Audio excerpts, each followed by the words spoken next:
Você sabia que o direito penal é regido por princípios fundamentais que inspiram o legislador na criação de leis?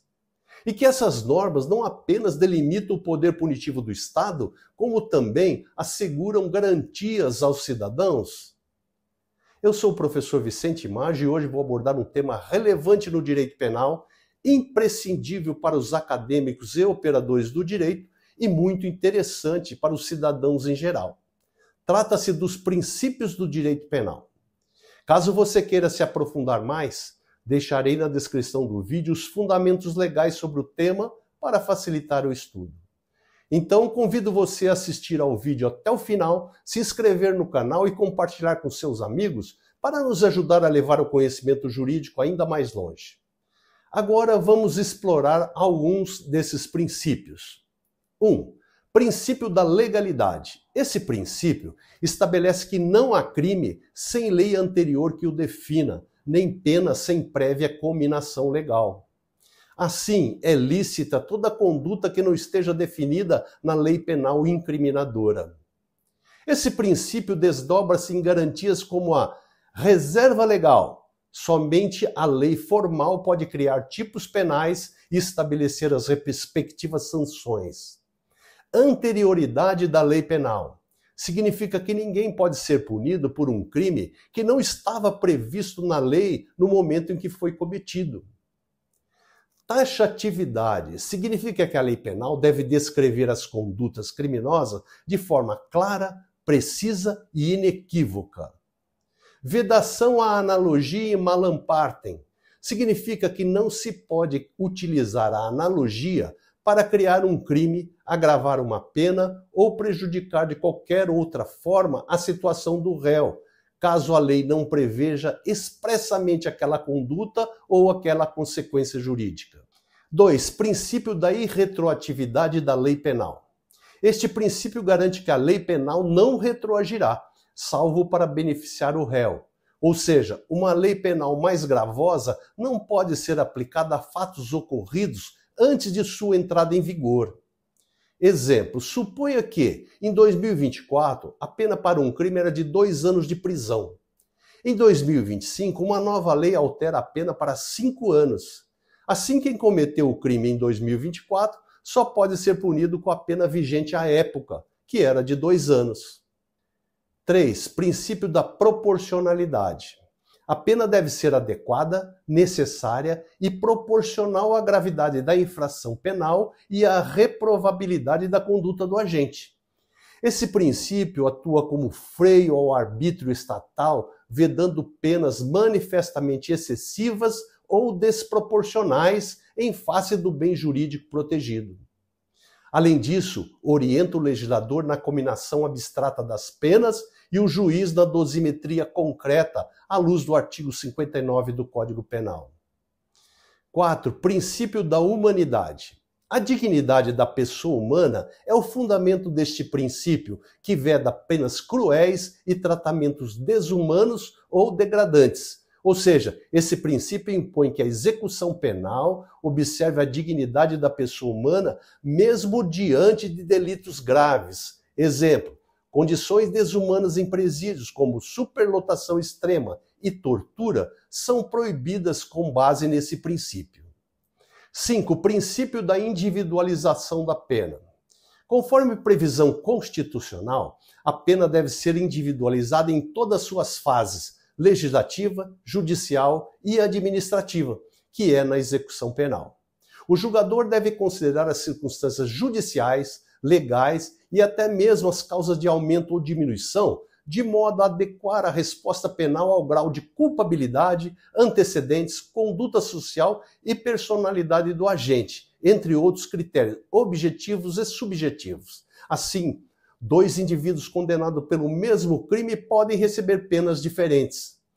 6. Princípio da intervenção mínima. O direito penal deve ser utilizado de forma subsidiária, intervindo somente quando os demais ramos do direito forem insuficientes para a tutela eficaz dos bens jurídicos relevantes.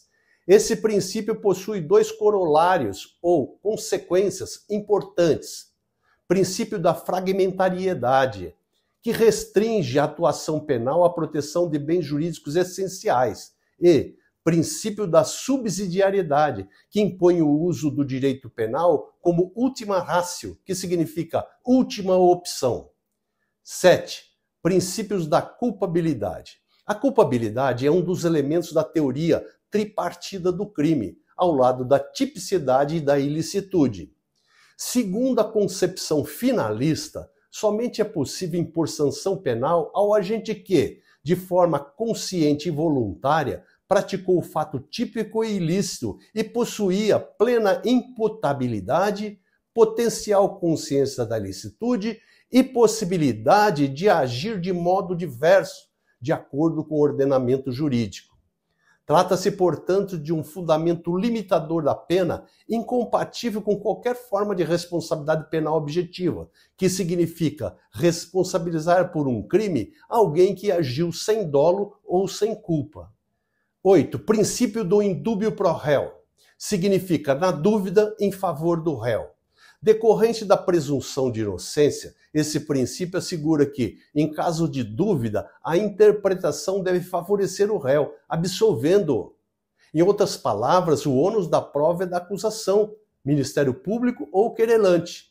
Para que haja uma condenação, a acusação deve apresentar provas robustas e suficientes para formar a convicção do juiz.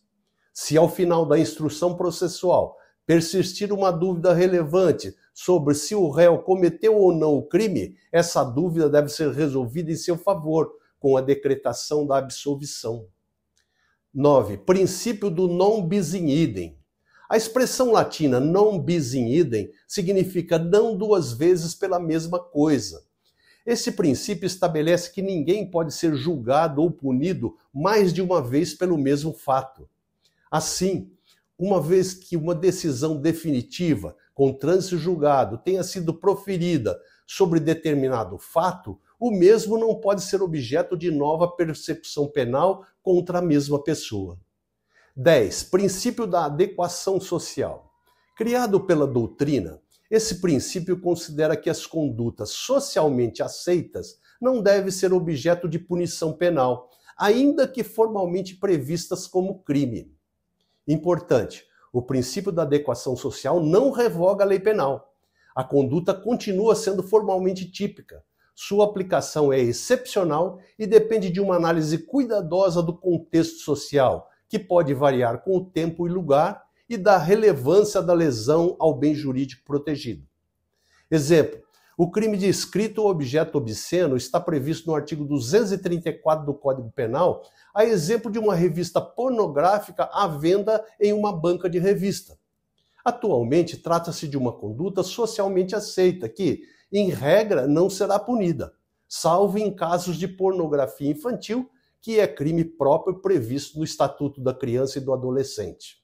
Conclusão: os princípios do direito penal não são meros elementos teóricos, constituem garantias fundamentais frente ao poder punitivo do Estado, operando como balizas inafastáveis na interpretação da aplicação da norma penal.